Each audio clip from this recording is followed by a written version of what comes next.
আড্ডা আনলিমিটেডের এই পর্বে আপনাদের সবাইকে স্বাগত। আপনাদের নিশ্চয়ই মনে পড়ে বারান্দায় রোদ্দুর সেই গানটির কথা, কিংবা মনে পড়ে কান্দে তবু মন কেন কান্দে রে। সুরজিৎ চট্টোপাধ্যায়, ভূমির সেই প্রখ্যাত গায়ক, যিনি পরবর্তী পর্বে গান তার দল বেঁধেছেন সুরজিৎ এবং বন্ধুরা। তার সঙ্গে আমরা কথা বলবো। তার কসবার আবাসনে আমরা এসে পৌঁছেছি তার সঙ্গে কথা বলার জন্য আড্ডা আনলিমিটেডে। চলুন আপনাদের নিয়ে যাই সুরজিতের অন্দরমহলে।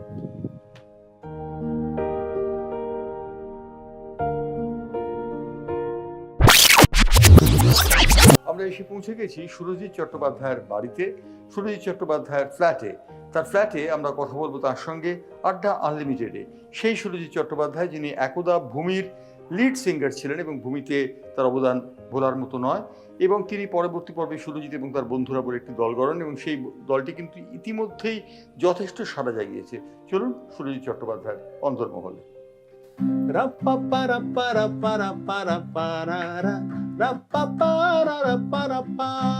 বারান্দায় রোদ্দুর, আমি আরামকে দাঁড়ায় বসে দুপানা চাই রে, গরম চাই চুমুক দি, আমি খবরের কাগজ নিয়ে বসে পাতা উল্টাই রে, কলিং এর ঘন্টা শুনে ছুটে গিয়ে দরজা খুলি, দারোয়ান দাঁড়ায় এসে তোমার দেখা নাই।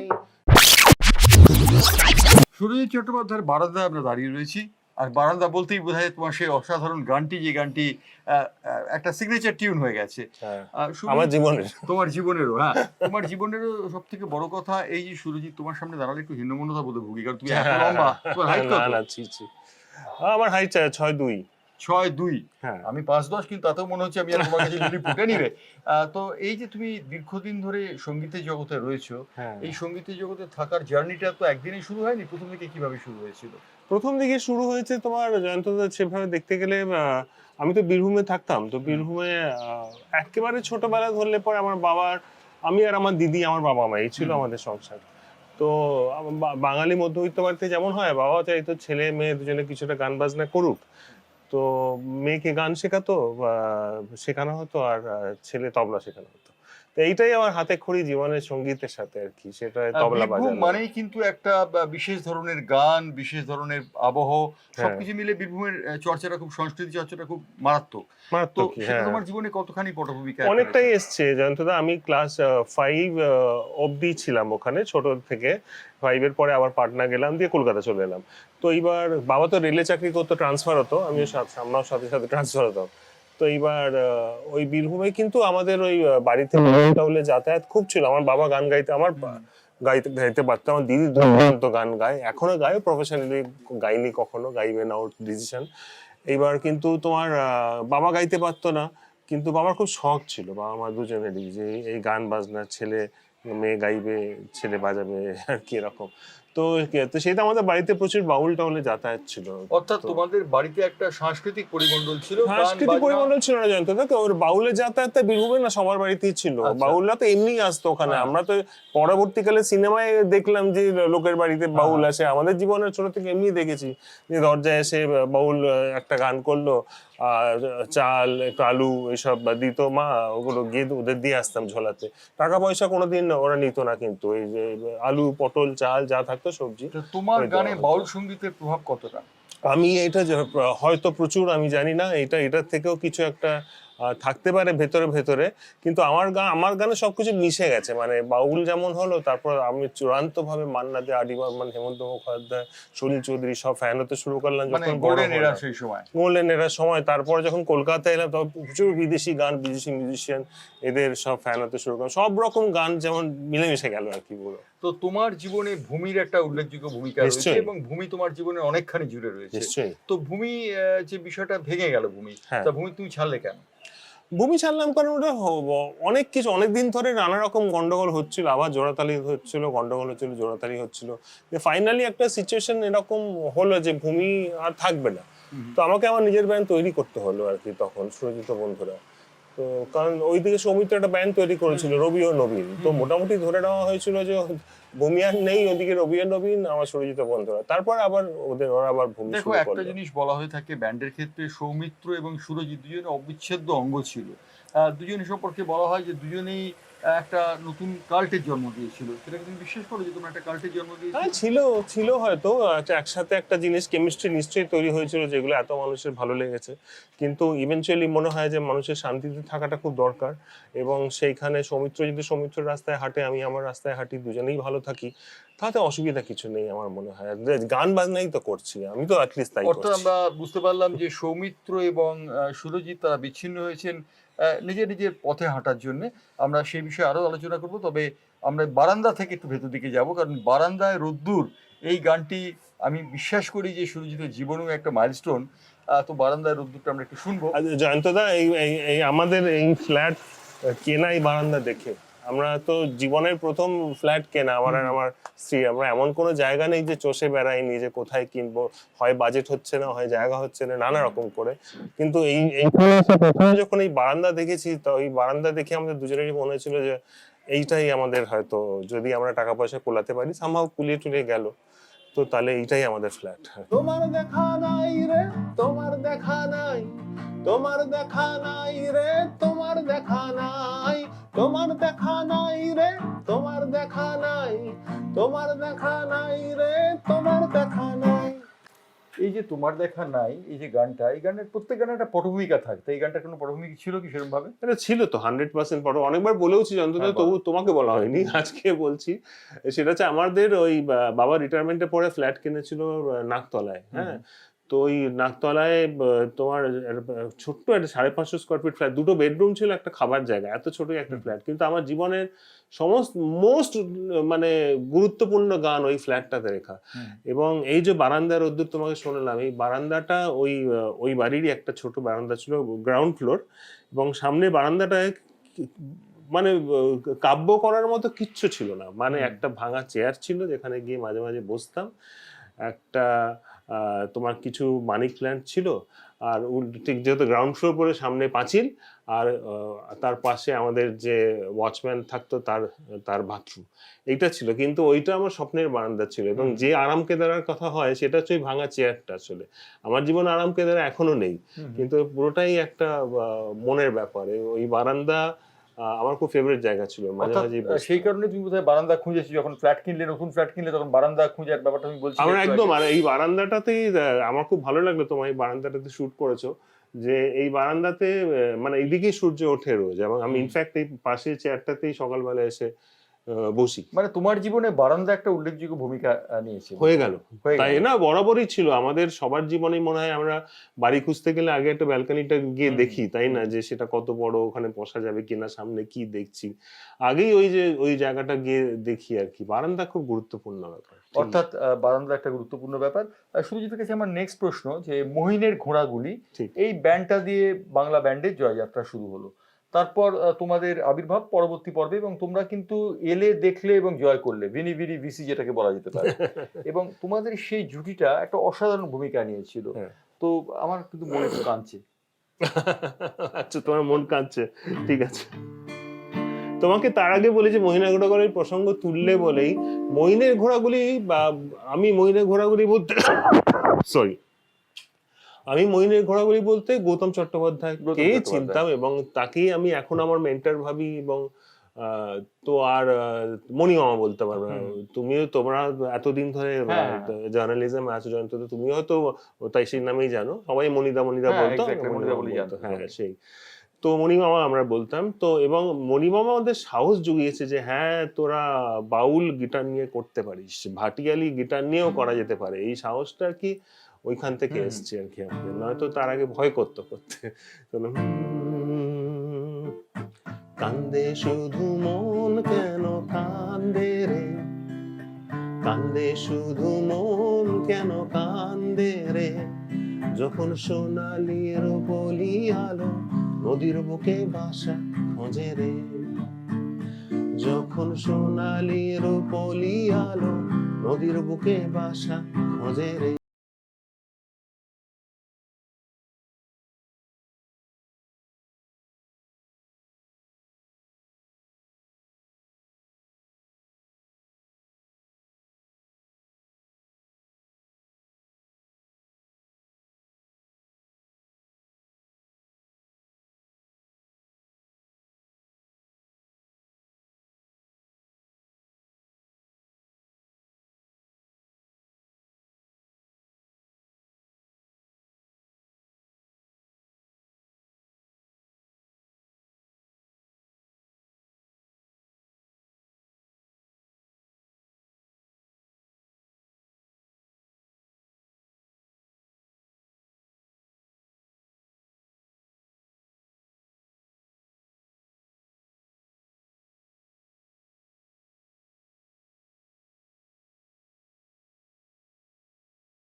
দর্শকরা যারা দেখছেন তারা একটা জিনিস জেনে রাখবে, 90-এর দশক এবং 2000-এর গোড়ার দিকেও ভূমির কোনো ব্যান্ডের গান থাকলে সেই প্রেক্ষাগৃহ পূর্ণ হয়ে যেত, টিকিট ব্ল্যাক হতো, এবং সব থেকে বড় কথা সুরজিৎ সৌমিত্রকে দেখার জন্য লোকে অটোগ্রাফ নেওয়ার জন্য দাঁড়িয়ে থাকতো। এখনো থাকে, সে বিষয়ে কোনো সন্দেহ নেই। সুরজিৎ, একটা কথা জিজ্ঞেস করি, তুমি বীরভূম, মালদা সৌমিত্র, তো ভূমির কোনো টান তোমাদের গানে রয়েছে? ভূমির টান মানে আমি ভূমি মানে ভূমি ব্যান্ডের টান বললাম না, ভূমির টান বললাম। মানে বীরভূমের টান তুমি বলছো, যে মানে মাটির টান বলছো তুমি, মাটির টান, মালদা। সেটা তো আছে হয়তো যন্ত্রণা। আমার মনে হয় আমার ছোটবেলার ওই লালমাটি বীরভূম, আমার বাড়ি রেল কলোনি, মানে এত সুন্দর ছিল না রেল কলোনি, প্রত্যেকটা বাড়ির সামনে বাগান এবং বাড়ির ডান দিকে মাঠ, পেছনে মাঠ, এটা উঠোন, উঠোনে আম গাছ, এটা একটা স্বপ্নর একটা জগৎ আর কি, যেটা এখন আমি ভুলতে পারি না। এখনো মনে হয় যে আমার সত্যি আমার ছেলেবেলাটা এত সুন্দর ছিল আর কি। একটা আম গাছ ছিল যাতে উঠে আমরা আম পাড়তাম, এবং কাঁচা আম যে কিনে খায় কলকাতায় এসে জানলাম। তো তার আগে আমরা ওই ওই যে আম পড়তো ঝড়ে, বাড়ি ভর্তি হয়ে থাকতো, তাই খাওয়া হতো। আমরা পাকা আম কিনে খাওয়া হতো, গাছ থেকে আগেই পড়ে যেত বলে, কিন্তু কাঁচা আম কিনে খায় কলকাতা এসে জানলাম, পেয়ারা এই সেই। তো এই যে সেই সব কিছু আমার গানের মধ্যে সারাক্ষণই ঢুকে পড়ে। অর্থাৎ আমরা বুঝতে পারছি যে সুরজিতের গানের মধ্যে দিয়ে তার সুরটা ফুটে ওঠে। সুরজিৎ, একটা কথা জিজ্ঞেস করি, সেটা হচ্ছে যে আজকের যে গান, আজকের যে ব্যান্ডের গানই বলো আর অন্য গানই বলো, সেটা কি চিৎকৃত ঝংকার বলে তোমার কিছুটা মনে হয় না? না, আমার মনে হয় না জানতো। আমার মনে হয় যে যে যার মতো করে নিজেকে তারা এক্সপ্রেস করছে। আমি এই ব্যাপারে একেবারেই আর কি ওপেন সবকিছুর মধ্যে। যদি কারোর মনে হয় যে আমি চিৎকার করেই নিজেকে এক্সপ্রেস করতে চাই, তো আমি সেটা শুনতে পারি সে কি বলতে চাইছে। দর্শক শুনবে কিনা সেটা আলাদা কথা, সেটা তাদের ব্যাপার আর কি, এই হচ্ছে। রাইট। তো এই যে তোমার গানের প্রত্যেকটা শিল্পীর জীবনে একটা যন্ত্রণা থাকে, নইলে তো সে শিল্পী হতে পারে না। তোমার জীবনে কোনো যন্ত্রণা আছে? এই যন্ত্রণাগুলো তোমার এই কান্দে শুধু মন গানটার মধ্যেও আছে, কারণ কান্দে শুধু মন লেখার পরিপ্রেক্ষিটাই সেটা ছিল যে মনে হচ্ছিল যে আর বোধহয় আমার হলো না। মানে সবারই সবকিছু হয়ে যাচ্ছে, সূর্য উঠছে, নৌকা নদী পেরিয়ে যাচ্ছে, তা নতুন ভোর আসছে, তবু আমার আমার মনে শান্তি নেই, আমার মনে এখনো কেঁদে চলেছে। তখন ওই ফেজটাতে আমি ছিলাম যে মনে হতো যে আমার বোধহয় আর হচ্ছে না আর কি, এত স্ট্রাগল করছি। অর্থাৎ এই যে হচ্ছে না, এই যন্ত্রণা থেকে তোমার সৃষ্টি, নতুন করে সৃষ্টির সুখের উল্লাসে তুমি মেতে উঠলে। শুধু আমি একটা কথা তোমায় জিজ্ঞেস করি, সেটা হচ্ছে যে তুমি আজকাল প্রচুর স্টেজ শো করো, স্টেজে তুমি ডাক পাও এবং স্টেজ শো করো, তুমি ফিল্মে সুর দিয়েছো, গান দিয়েছো। ফিল্মের একটা গান শোনো না আমাদের, রঙ্গবতীটা প্রচন্ড হিট। ও রঙ্গবতী রে রঙ্গবতী, আরে রঙ্গবতী রঙ্গবতী, রঙ্গিলা অন্তরে হাবুডুবু তোমার কথা। রঙ্গবতী রঙ্গবতী, রঙ্গিলা অন্তরে হাবুডুবু তোমার কথা। হাই গো লাজে লাজে লাজে, আরে লাজে লাজে মরি দোহাই রসিক নাগর, মনে নাই কোনো ব্যথা। স্বপনে দিলে স্বপন, স্বপনে আবার দিলে স্বপন, রূপে তোমার মরি বাছি বক্ষ জুড়ে হাহাকার। রঙ্গবতী রঙ্গবতী, ও রঙ্গবতী রে রঙ্গবতী, ও রঙ্গবতী রে রঙ্গবতী। ভারী সুন্দর। শুধু একটা কথা তোমায় জিজ্ঞেস করি, সেটা হচ্ছে ভূমির সময়কার সুরজিৎ আর ভূমি পরবর্তী সুরজিৎ, দুইয়ের মধ্যে তফাৎ কোথায়, মিলটা কোথায়? তফাৎ বলতে আমি জানি না। এখন সুরজিৎ মানে আমি তো মঞ্চের অনুষ্ঠান মানে সুরজিৎ বন্ধুরা। এখন তফাৎ বলতে আমার সাথে একবারে টকবক করছে কিছু নতুন ছেলে, তাদের আশা এবং তাদের এনার্জি যেটা আমাকে ড্রাইভ করে, আমার সাথে যারা বাজায়, রাজীব, মৈনাক, বাবান, এবং সারাক্ষণ তাদের সাথে রিহার্সাল করা এবং নতুন করে ভাবা নতুন গান লিখবো, আর মঞ্চের অনুষ্ঠান আরো নতুন কি ভাবে প্রেজেন্ট করতে পারি, সারাক্ষণ সেই পরিকল্পনা এইটা আছে। আর ভূমি একটা দুর্দান্ত স্মৃতি, সেইটাই জয়ন্তদা। মানে ভূমি আমাকে অনেক কিছু দিয়েছে, এবং এখনো মনে হয় যে ভূমির যে সাকসেস দেখেছি আমি অন্তত, সেটা ওই সময় মনে হতো এটা সত্যি না স্বপ্ন দেখছি আর কি। আমাকে বিদেশ থেকে একজন বন্ধু চিঠি লিখেছিলেন, তিনি লিখেছিলেন ভূমির সেই সুরজিৎ এবং সৌমিত্র ডুয়েট কোথায় গেল। আমি তাকে উত্তরটা দিইনি, আমি উত্তরটা উজ্জ্বই রেখেছি। আমি বলেছি সৌরজিৎ এবং সৌমিত্রকে হয়তো ভবিষ্যতে দেখা যাবে কি এক্ষুনি না জানতো, আমি জানি না, মানে এই মুহূর্তে না। আমার এখন আসলে পুরো কনসেন্ট্রেশনে হচ্ছে আমার নতুন ব্যান্ড, আমার অন্যান্য কাজ, সিনেমার মিউজিক ইত্যাদি, এবং আমার মনে হয় না এখন সেই দিকে আমি আর এনার্জি দেওয়ার আমার আর কিছু কোনো আছে বাসনা আর কি। রয়েছে? না, নেই আসলে, এখন নেই জানতুদা। আচ্ছা, একটা কথা জিজ্ঞেস করি সুরজিৎ, তুমি মোহনবাগান না ইস্ট বেঙ্গল? আমি ইস্ট বেঙ্গল। তুমি ইস্ট বেঙ্গল, কট্টর ইস্ট বেঙ্গল? আমি কট্টর ইস্ট বেঙ্গল। আমি কিন্তু এই মুহূর্তে খুব একটা যে খেলার সাথে যোগাযোগ আছে তাই না। আমরা ওই ফেজটার ইস্ট বেঙ্গল যখন সুরজিৎ সেনগুপ্ত, মনোরঞ্জন ভট্টাচার্য ছিল, যখন তোমাদের রাইট রাইট, টিভিতে দেখতাম খেলার খবরে বাবা সারাক্ষণ। আচ্ছা, তুমি ইলিশ না চিংড়ি? ইলিশ। অর্থাৎ ইস্ট বেঙ্গল হলে ইলিশ খেতেই হবে, সেই ইলিশ। দিকটা অবশ্যই। আচ্ছা, তুমি অবসর সময়টা কাটাও কিভাবে সুরজিৎ? অবসর সময় অনেক কিছু ভাবে কাটাই, যন্ত্রতে আমি রান্না করতে ভালোবাসি। আমি মাঝে রান্না মাঝে করতে পারো? হ্যাঁ, কি আমি খুব রান্না করো রান্না তুমি? করতে, রান্না কি করো? আমি অনেক কিছু রান্না করি। আমি আমি ডাল ভাত আলু পটলের তরকারি মাছের ঝোল রুই মাছ সমস্ত, এমন কিছু নেই যে আমি মানে রান্না যে করতে গান পারি না। গায় সে চুলো বাঁধে আমরা জানি, হ্যাঁ। কিন্তু তার সঙ্গে বলতে পারি রান্না এবং গান দুটো একদম বিপরীত। আর এই রান্নাটা আমি আমার বাবাও খুব ভালো রান্না করতো, দুজনের থেকে শিখেছিলাম। আর কিন্তু তোমার এই লকডাউনে প্রচন্ড হাত পাকিয়েছি আমি, তখন সব নিজেদের করতে হয়েছে, পুরো রান্নার দায়িত্ব আমি সামলেছি বাড়িতে। এই যে সুর সৃষ্টি, বলা হয় যে যন্ত্রণা থেকে সুরটা সৃষ্টি হয়, এই সুর সৃষ্টি কোন সময়টা তোমার জন্য সুর সৃষ্টির জন্য সব থেকে ভালো সময়? সকালটা? বিউটিফুল কোয়েশ্চেন, মানে এটা তুমি বলেই করছো এই প্রশ্নটা, আমি জানি। তো এইটা আমি নিজে খুব সকালবেলায় উঠি, তো বাড়িতে সবাই তখন ঘুমিয়েই থাকে, ধরো 5:30, কখনো উঠে পড়ি 6টাতেও তো ডেফিনেটলি আমি উঠে পড়ি। এবার 6টায় উঠে তুমি যে আমার বারান্দাটা দেখালে, সে বারান্দায় অনেকগুলো চড়াই পাখি যাতায়াত করে, তো তাদেরকে খাবার দেওয়া হয়। তো খাবার টাবার দিয়ে ওই সময়টা ভোরবেলাটা আমার মাথা খুব কাজ করে আমার মনে হয়, কারণ আমি অনেক সময় দেখেছি আগের দিন হয়তো সারাদিন ভাবছি কোনো গান 2 লাইন লিখেছি, পরের 2 লাইন আর মাথায় আসছে না, ভালো লাগছে না, কিছুই ঠিক। পরের দিন সকাল উঠে দুম করে সেটা এলো এবং হচ্ছে এত সোজা, আমি আগের দিন সারাদিন ধরে এটা ভাবলাম কেন। কিন্তু সকালবেলা প্রচন্ড মাথা কাজ করে। যে রঙ্গবতী শুনলাম একদম ভোর 5টা-6টার সময় লেখা গান, গড়গড় করে লেখা গান একদম। আচ্ছা, তুমি যে লেখো, তোমার এই লেখাটা যখন লেখো তখন সুর দেওয়াটা, দুটোর মধ্যে তো একটা তফাৎ আছে, একটা লেখা আর সুর দেওয়া। তুমি এই লেখা আর সুর দেওয়ার কাজটা একসঙ্গে কি করে করো? তো এইটা কখনো দুটো মিলে হয়, কখনো আগে সুর হয়, সুর কত মাথায় এলো রেকর্ড করে রাখলাম, তারপর ভাবি কি কথা বুঝতে পারে।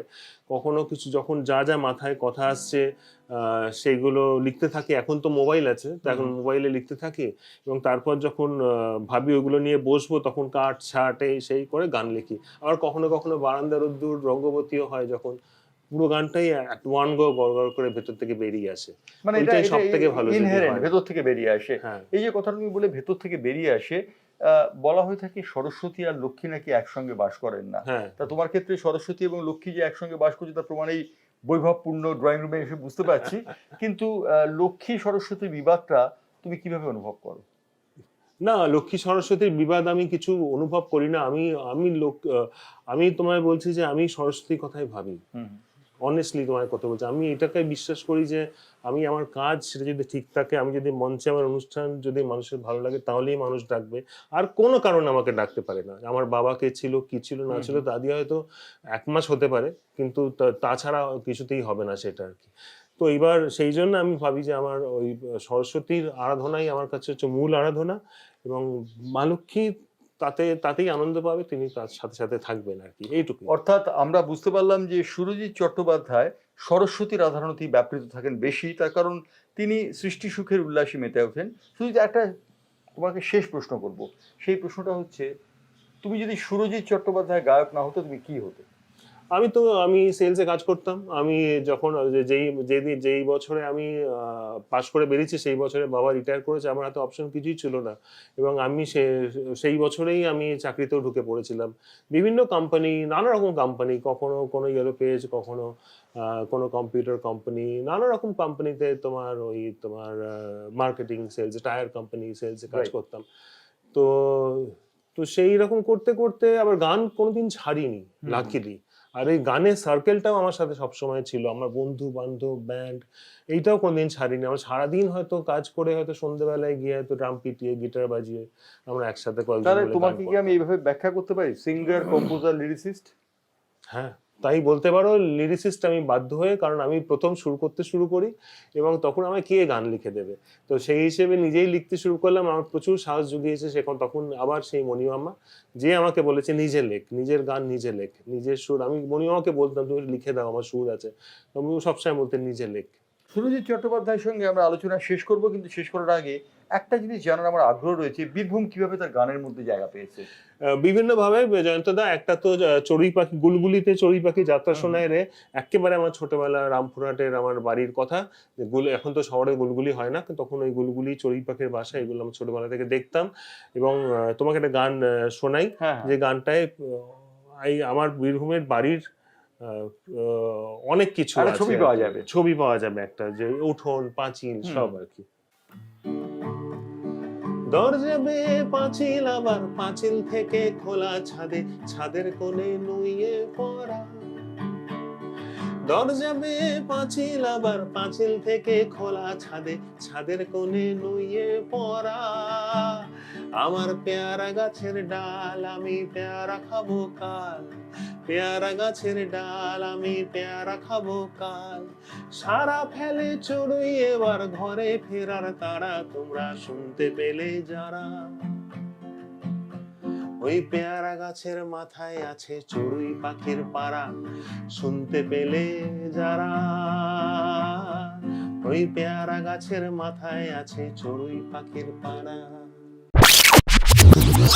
বলা হয়ে থাকে যে প্রত্যেক সফল পুরুষের জীবনে একজন করে নারী থাকেন, তোমার জীবনে নারী কেউ আছেন? এবার একজন অনেকজন নারী আছেন। একটা তো প্রথম হচ্ছেন আমার মা, যে আমার উপর কোনো দিন বিশ্বাস হারায়নি। সব সময় অনেকে মাকে বলেছে যে, যেহেতু আমি চাকরিও করছি না, গানও করছি না, হয়তো বলেছে অনেক সময় যে তোর ছেলের কি দেখ, ওর হয়তো কি হবে না হবে। কিন্তু মা কখনো আমার উপর বিশ্বাস হারায়নি। এই একটা আমার দিদি, আর যে এখনো আমার সাথে সবসময় আমার সাথে থাকে, আমার উপরে বিশ্বাস হারায় না। আর অবভিয়াসলি কমলিনী, যার সাথে আমার বিয়ে হলো, যার সাথে আমি প্রেম করতাম, দীর্ঘ প্রেম, তারপর বিয়ে, এবং সে পুরো আমাকে পুরো সময়টাও দেখেছে, যখন আমি কিচ্ছু ছিলাম না, থেকে গান হিট হওয়া, থেকে সুরজিৎ, থেকে সমস্ত কিছু ওর চোখের সামনে ঘটেছে। সুরজিৎ চট্টোপাধ্যায়ের সঙ্গে আমরা কথা বললাম, এবং সুরজিৎ চট্টোপাধ্যায়ের সঙ্গে কথা বলে একজন মানুষকে, পরিপূর্ণ মানুষকে আমরা বের করে আনলাম। আড্ডা আনলিমিটেডে আমাদের এরকম অনুষ্ঠান আরও দেখতে আপনি চোখ রাখুন বাংলার পালস টিভিতে। বাংলার পালস টিভিকে সাবস্ক্রাইব করুন, শেয়ার করুন। বাংলার পালস টিভি। তোমার দেখা নাই রে, তোমার দেখা নাই, তোমার দেখা নাই রে, তোমার দেখা নাই, তোমার দেখা নাই রে, তোমার দেখা নাই, তোমার দেখা নাই রে,